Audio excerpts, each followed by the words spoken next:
يا ميت أهلا بالبنات اللي كبروا بقوا يفهموها وهي طايرة.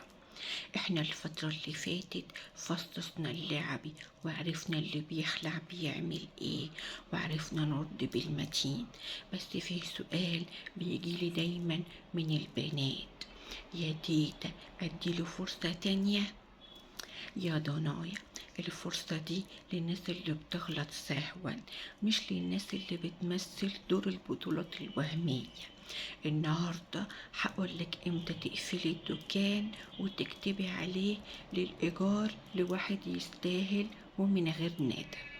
بصي يا ست البنات، في 3 حاجات لو شفتيهم اعرفي ان المركب دي غرقانة غرقانة. واحد، اللي بيخليكي خايفة تسألي. لو لقيتي نفسك بتفكري 100 مرة قبل ما تقولي انت فين عشان خايفة يقلبها نكد ويقولك انت بتراقبيني وده مش حب، ده سجن. 2، اللي كلامه شربات وأفعاله خل، يقولك هعمل وهسوي ويجي وقت الجد تلاقيه فص ملح وداب. ده بتاع شاشات يا حبيبتي، يعني بيحب يتمنظر قدام الناس وبس. 3، اللي بيقارنك بغيرك ويقولك شوفي فلانة بتعمل ايه لجوزها، وقوليله روحي يا حبيبي شوف فلانة وفكك مني. اللي ما يشوفكيش الست في عينه يبقى نظره ضعيف وما يلزمناش. طبعا احنا اتعلمنا نرد في سلسلة الرد المتين، بس المرة دي الرد عشان ننهي.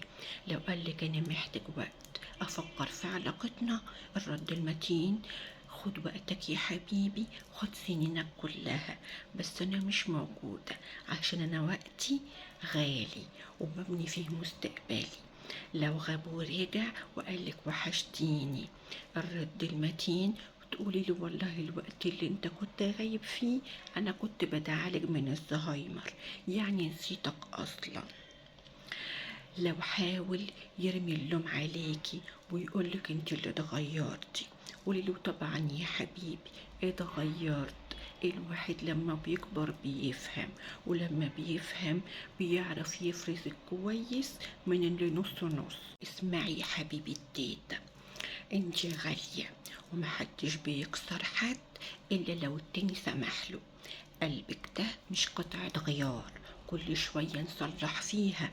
لو الحكاية تعباكي أكتر ما هي مفرحاكي يبقى دي مش حكاية، دي حمل.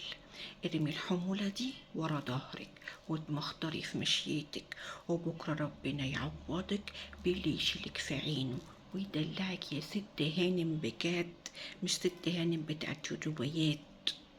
قلت اللي عندي النهاردة، الكرة دلوقتي في ملعبكم. الحلقة دي كانت علشان تفوقوا، وعشان أنا عايزة أشوف جيل البنات القوية الواعية ومحدش يضحك عليكم بكلمتين.